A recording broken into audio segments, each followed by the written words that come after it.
Welcome to SM study help. আজকে আলোচনা করব সপ্তম শ্রেণীর মডেল অ্যাক্টিভিটি টাস্ক ইতিহাস অক্টোবর মাসের। দেখো, প্রথমে একটি ছক মেলাতে বলেছে। আমরা এই ছকটা দেখে নেব আগে। দেখো, পানিপথের প্রথম যুদ্ধ, খানোয়ার যুদ্ধ, ঘরঘরার যুদ্ধ এবং চৌসার যুদ্ধ। আমরা জানি পানিপথের প্রথম যুদ্ধ 1526, খানুয়ার যুদ্ধ 1527,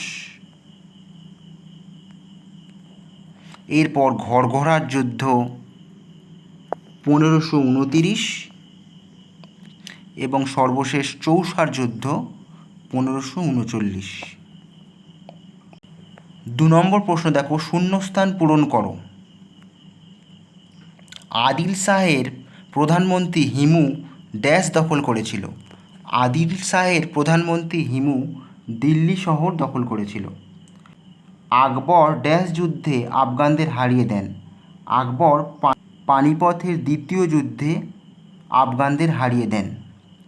মুঘলরা কান্দাহারের উপর নিয়ন্ত্রণ হারায় কার আমলে? দেখো, মুঘলরা কান্দাহারের উপর নিয়ন্ত্রণ হারায় শাহজাহানের আমলে। মুঘলরা বিজাপুর ও গোলকোন্ডা দখল করে ড্যাশ রাজত্বকালে।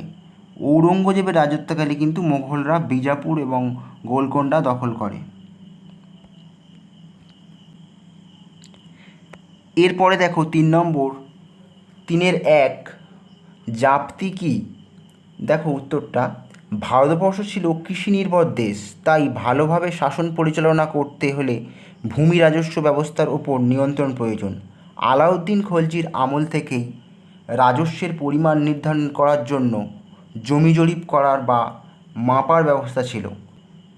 পরে শেরশাহের সময়ও জমি মাপা হয়। আকবর নতুন করে জমি জরিপ করান। জমি জরিপের ভিত্তিতে রাজস্ব নির্ধারণ করার পদ্ধতিকে বলা হয় জাপ্তি, আর জাবত মানে নির্ধারণ। 3-2 নম্বর প্রশ্ন, মনসব কি? আকবর সামরিক ব্যবস্থার একটি গুরুত্বপূর্ণ সংযোজন করেন, সেটি ছিল তার মনসবদারি ব্যবস্থা। মনসব একটি আরবি শব্দ, এর অর্থ উঁচু স্থান। আকবরের শাসন ব্যবস্থায় প্রশাসনিক পদগুলিকে বলা হতো মনসব। 3 নম্বর প্রশ্ন, 12 ভূঁইয়া নামে কারা পরিচিত ছিলেন?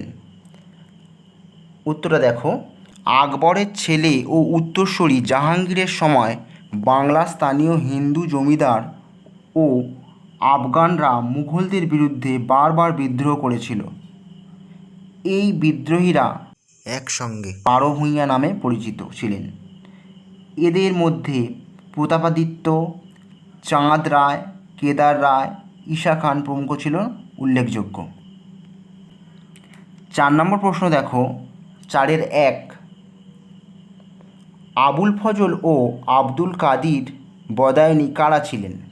আবুল ফজল ও আবুল কাদির বদায়ুনী আকবরের আমলে এক বিখ্যাত ঐতিহাসিক ছিলেন। আবুল ফজল আল্লামী তিনি আকবরের গুণাবলী সম্বন্ধে লিখেছেন।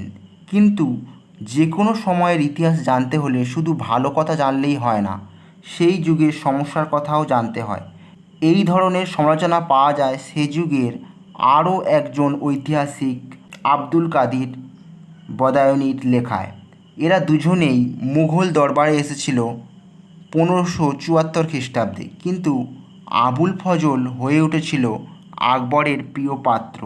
একই ঘটনার 2 ধরনের বিবরণ পাওয়া যায় এদের দুজনের লেখায়। 4-2 নম্বর প্রশ্ন দেখো, তুমি কি মনে করো যে রাজপুত নীতির দ্বারা মুঘলরা ভারতীয় শাসকদের মুঘল প্রশাসনের অঙ্গীভূত করেছিল? তোমার উত্তরের সপক্ষে যুক্তি দাও। দেখো উত্তরটা, মুঘল বাদশাহ হুমায়ুন বুঝতে পেরেছিলেন যে ভারতবর্ষের ওপর আধিপত্য প্রতিষ্ঠা করতে গেলে রাজপুতদের সঙ্গে ভালো সম্পর্ক রাখা দরকার, কারণ তারাই ভারতের বিশাল অঞ্চলের জমিদার। এই ধারণা থেকেই বাদশাহ আকবর মৈত্রী ও যুদ্ধনীতির সাহায্যে রাজপুতদের মনসবদারি ব্যবস্থার মধ্য নিয়ে আসেন।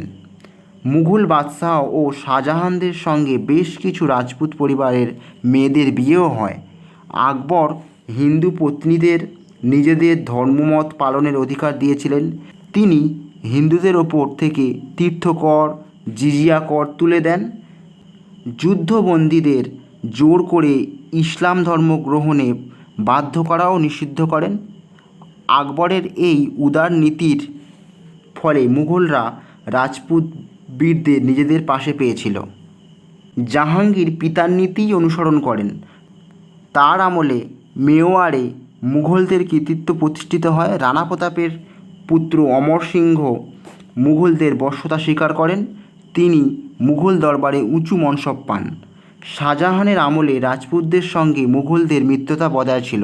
রাজপুতরা সুদূর মধ্য এশিয়ার বখল, বদখসান প্রভৃতি অঞ্চলে মুঘলদের হয়ে যুদ্ধ করতে যেত। এই আমলেও রাজপুতদের উঁচু পদ দেওয়া হতো। ঔরঙ্গজেবের সময় সবচেয়ে বেশি সংখ্যায় রাজপুতরা মনসবদারি ব্যবস্থার আওতায় এসেছিল।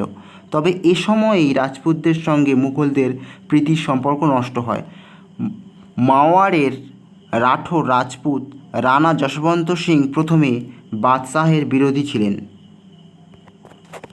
তবে পরে তিনি বড় আকারের মনসব পান। তার মৃত্যুর পর উত্তরাধিকারী নিয়ে মারওয়ার রাজ্যের রাজধানী যোধপুরে গণ্ডগোল শুরু হয়। মুঘলরা এই রাজ্যটি পুরোপুরি দখল করে নেয়। এর ফলে শুরু হয় রাঠোর যুদ্ধ। এই যুদ্ধে মেওয়ার রাজ্য মারওয়ারের পক্ষে ছিল। রাঠোর যুদ্ধ মুঘলদের পক্ষে লাভজনক হয়নি। উপরন্তু আকবর জিজিয়া কর তুলে নেওয়ার 100 বছর পরে ঔরঙ্গজেব আবার জিজিয়া কর চাপিয়েছিল। অর্থাৎ আকবর থেকে ঔরঙ্গজেবের পর্যন্ত মুঘলদের রাজপুত নীতিতে অনেক মিল ছিল, আবার কোনো কোনো দিকে অমিলও ছিল।